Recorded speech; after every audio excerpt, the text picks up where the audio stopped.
Hello, everyone. How's it going? Oh, somebody was supposed to give me a clicker. Huh? Let me see where it is. A clicker? Oh, okay, let me go that side. So, yeah. Effectively, I'm Kgothatso Ngako from South Africa. I grew up in a township called Mamelodi.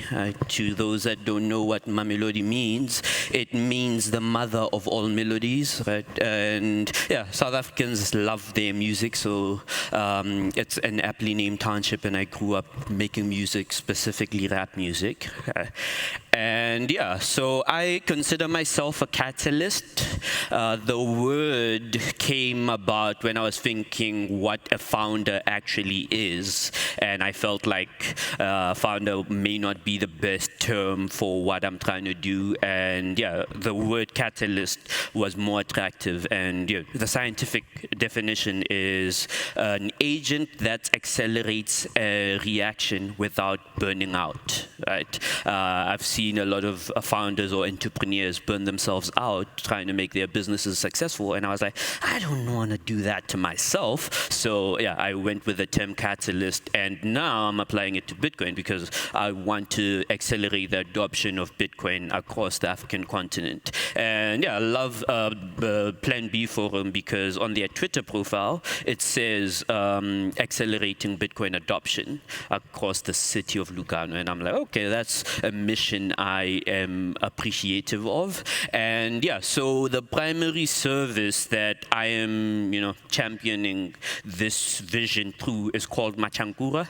Machankura is a South African slang term for money. Right?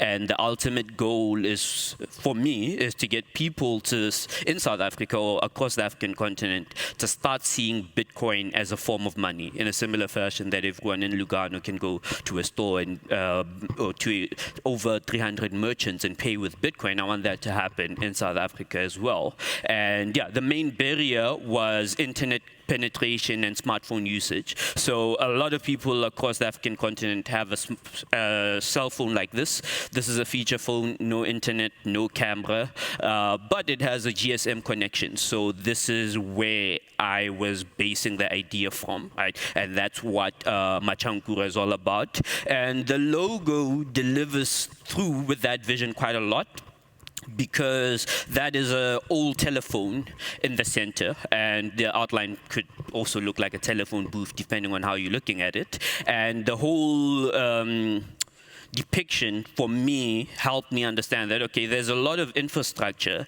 across the African continent. It may not be ideal, but we can still, use GSM. So we could use GSM to deliver Bitcoin. And yeah, so Machankura runs over USSD, is a custodial service, just like Wallet of Satoshi. People dial the code *134 *7714 hash. That's the USSD code in South Africa. And the South African Telecom looks through the directory list and says, oh, that's Machankura's number, and then forwards the request to me, and then I respond. So it's almost like DNS, but text-based. So 160 character limit as well. So yeah, what do you see? Aha, so that's a bull. I'm a bull Bitcoin baby. I was born in the 2017 Bitcoin market, and yeah, it was great. A lot of Bitcoiners are actually born in a bull market, but there's issues because ultimately we never learn how to onboard people, because we always pitch them, oh, number go up, so on and so forth, and all these different things. But Bitcoin is so much more than that, right? So we are then trying to onboard more people even outside of a bull market, right? And what would this be? Yep. So the bear market is where all the onboarding happens. Well, other people would say the bear market is where the building happens. And yeah, Machankura is actually built out over the bear market, over this current bear market, starting last year, May, June. And what had happened is a lot of African Bitcoiners were having conversations like, yo, we need to get people onboarded to Bitcoin, but a lot of people don't have smartphones. What could we do? And Machankura was the answer to that. I have a tweet somewhere on my personal Twitter profile saying I'll do it in 2 weeks. And the initial version was out in 2 weeks and maybe in 2 different countries by the 3rd week, right? And yeah, so the mission is to literally get people using Bitcoin, even in a bear market. And Lightning, sorry for not asking, but Lightning is a gift, right? Because in 2017, yet another bull market, I was trying to send people Bitcoin and the on-chain fees were high. Right? I couldn't send a person 100 rands worth of Bitcoin without paying a fee for 50 rands. Right? And that's like 50% of the transaction value, over, well, 50% of the transaction value. So then Lightning came about, and Lightning is now the standard way of making a payment. Despite the fee, like just waiting 10 minutes for a confirmation is ridiculous if you're just trying to buy a coffee, and obviously there was a lot of conversations had around this constraint, and Lightning solves for a lot of those problems. Even now, with the over 300 merchants that are accepting Bitcoin in Lugano, they accept Lightning because it's just that great, right? So what I wanted to do is give Lightning to the people. So yeah, what would you see in this image actually?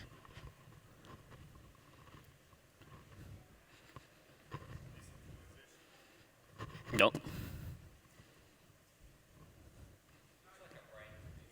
Nope. Not really, not even close, but somewhere, categorically speaking, close.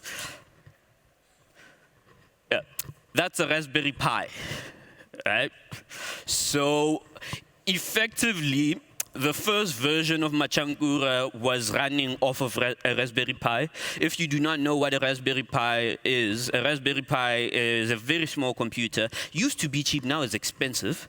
That allows you to run any type of software that you would want, right? And it's expensive partly because a lot of Bitcoiners started using Raspberry Pis to run their nodes, right? So I had recently set up my own Raspberry Pi, and I was like, damn, not too many people are able to actually configure and run their own nodes. So how would they have access to Bitcoin? And I wanted to set up a service that gives people that access, and Machankura is the result of that.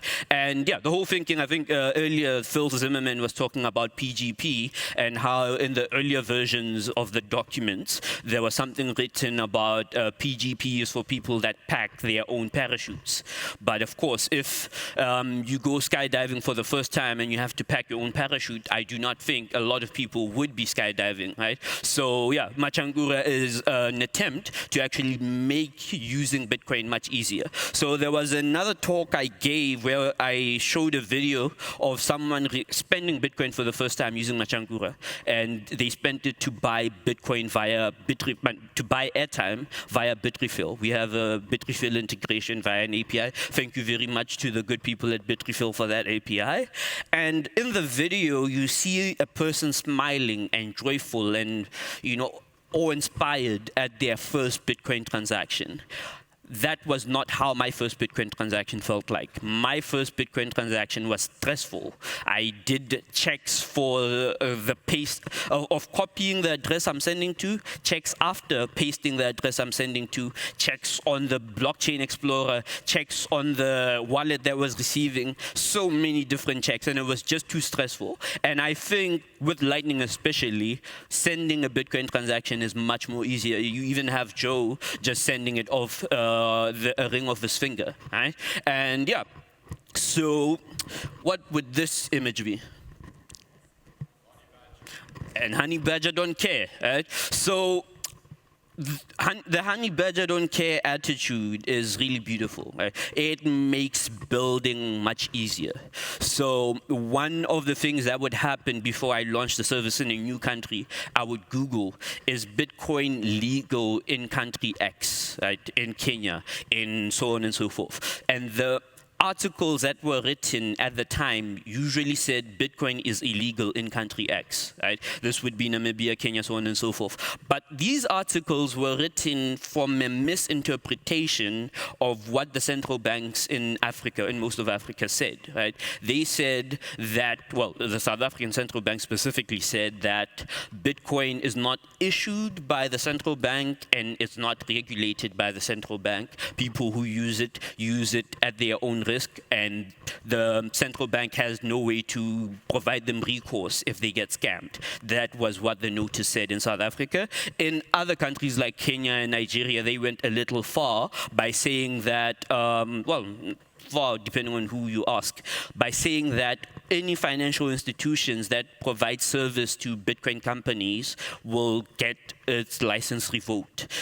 And so financial institutions didn't do business to Bitcoin companies. So a lot of exchanges do not work with, normal banking relationships or banking systems, and peer-to-peer for the win, which is some of the great work that Ray was doing across the African continent, just giving a way for peer-to-peer to happen in a systematic and friendly manner. Right? Cool. Now, this I know no one will get it right, so I'm just going to say what it is.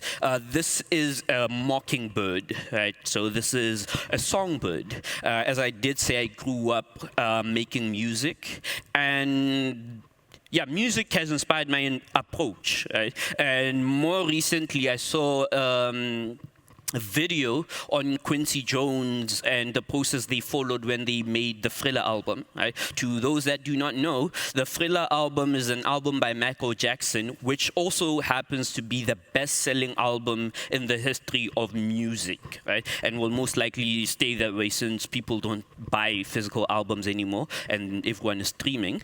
And yeah, so one of the more notable things with that video was how intentional they were when making the album, right? The producers, the musicians said Quincy Jones walked in the studio one day and said, we are about to revolutionize the music industry. And of course they did with how great the album was. But another consequence of the album was they would record the music, master it and everything, and then play it, obviously, studio speakers, right? And studio speakers are ideal environment for music. You won't hear it better than that. And then Quincy Jones would say, okay, play it on the radio speaker, which is how a normal person would be listening to music at the time. And if it doesn't sound good, we would have to rework the production. That's what he would say. Right? And as a consequence, a lot of people ended up loving and playing the Thriller album. Right? And on Bitcoin Twitter over the years, one thing that would recur, Joe has a few videos about this actually, where he would be in a very coastal, sunny place and he's unable to scan a QR code because some phone screens are not as bright as others and QR codes will not work in all environments. So you would need something that works in multiple environments or a fallback, right? Even in music, the wavelengths, you would fall back on the lower wavelengths if you know that the speaker would work on, or a cheap speaker would work on a lower wavelength better than a higher wavelength. But yeah, that's something else. So in Bitcoin, I cannot scan a QR code with this device, but I can type out a Lightning address. So one of my favorite wallets in the space is, of course, Wallet of Satoshi, because they really pushed the use of a Lightning address very hard, right? So if I'm sending Bitcoin to somebody off a feature phone, I'm going to type out a Lightning address. What I would like to see is a single-purpose Lightning address, whereby if I know I'm paying for groceries and I see the invoice there, I just type out that single-purpose Lightning address for that one order, because a lot of services don't yet offer that. But it would be wonderful to have, because that would be a fallback I would know that I can always count on, right?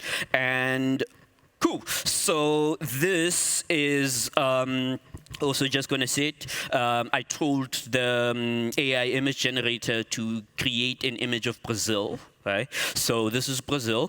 Fernando is in the house somewhere or outside. He invited me to Jericoacoara for the Bitcoin Carnival, and it was a wonderful experience. I highly recommend everyone goes there. They are also creating a Bitcoin circular economy with Bitcoin point of sale devices, right? I think they're calling it Bitcoinize point of sale in a similar fashion that you find those Bitcoin point of sale devices here in Lugano. And why that works is because if you go to a place that accepts Bitcoin and you say, okay, I want to pay, what you do not want to hear is, oh, the person who accepts Bitcoin is not here yet. Could you wait for them for 15 minutes, or can you come again the next day to pay, right? So with the point of sale devices, especially here in Lugano, that work almost the same, whether you're paying in fiat or whether you're paying in Bitcoin, it makes their experience much easier. And in Brazil, of course, the merchants would have multiple point of sale devices, one for Bitcoin, running Bitcoin BTC Pay server, and another one for whatever other payments that they accept. Cool. So, and this Rorschach blot is effectively Azteco, right? But an Aztec-inspired graphic. And Azteco is great because they are focused on delivering Bitcoin for the consumer, right, through vouchers. So a person with this type of device is probably not in a position to register an exchange account. So what do?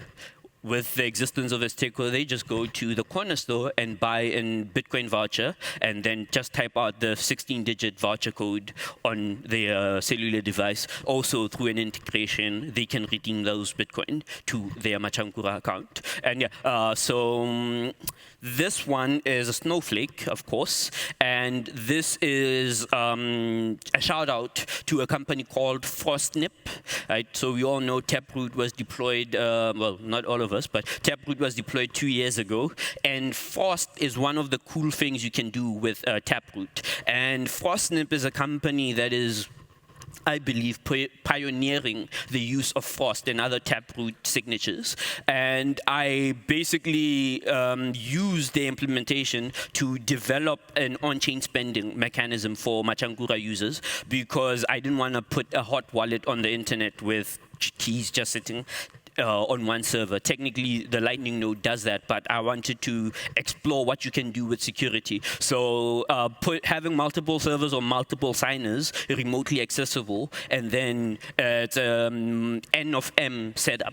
So then the keys are not on one device as a multi-party computation transaction. And the other addition I did was that on-chain withdrawals on Machankura use additive batching. Right? So batching is when you do multiple withdrawals in the same transaction. Additive batching uses replace by fee, which allows me to replace a transaction that's in the mempool with a newer transaction that pays a higher fee, in a manner discounting the fee I would have paid for the two separate transactions, because now they are one transaction with two different outputs, right? So yeah, that's what we did on our implementation. And one other thing we're gonna do is Project Super Saiyan, right? So as it stands today, Machankura is a custodial service, right? But what we want to do is effectively give people a manner to self-custody, right? And Project Super Saiyan is attempt at that via Java card. If you know what Java card is,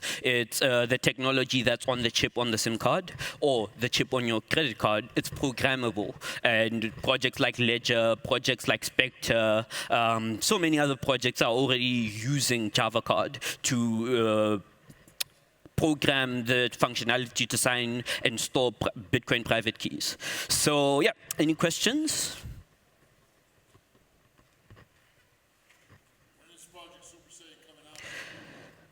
I would like to have a prototype in Jan. All right, so January, by the time we, another shout out, by the time we are hosting a conference in Cape Town, Adopting Bitcoin 2024 up in Cape Town, well, down in Cape Town, I'll be having a prototype, and if you want to walk away with a prototype at that point, just come find me there. Thank you.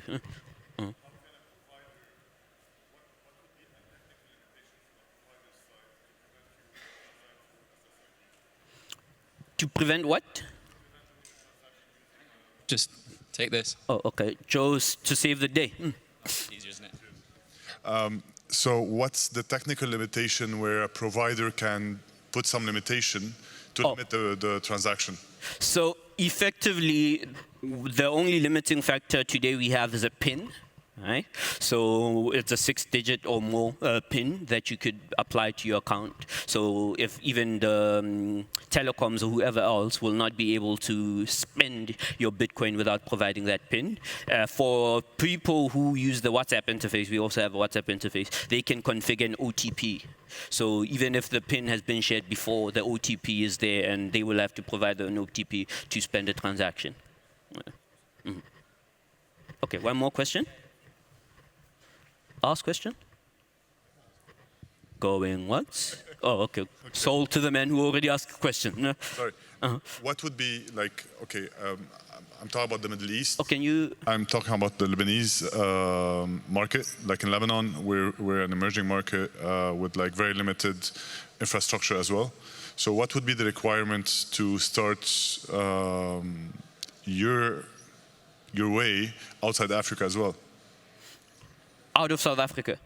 Yes. Okay, so the quickest way to do it is if you have a service provider. In the countries I'm in, I'm mostly using a service provider called Africa's Talking, right? And then they handle the relationships with the telecoms, and they give me an API. Right? And so from there, I just work with that API and do the deployment through the service provider. If you don't have that type of service provider, you then technically need to form those relationships with the telecoms directly, because it's almost the same as running a website where you need to work with the domain name register, and then the domain name register puts you in their whatever domain list, and then they know how to redirect requests to you. But of course, it's not as standardized as a domain name register. So you need a relationship with a telecom, and then you need to figure out what quirks your telecom has that you would need to cater for when doing the integration. And that ultimately means that every telecom will have different quirks, so every integration will need different code, which is why I prefer the service provider way of doing it, because they, abstract that away from my work, and my work can just be focused on giving the people a way to send and receive Bitcoin. Thank you. Please give KG a round of applause. Nice one, mate. That was fantastic. We can still be friends. Yeah, tomorrow.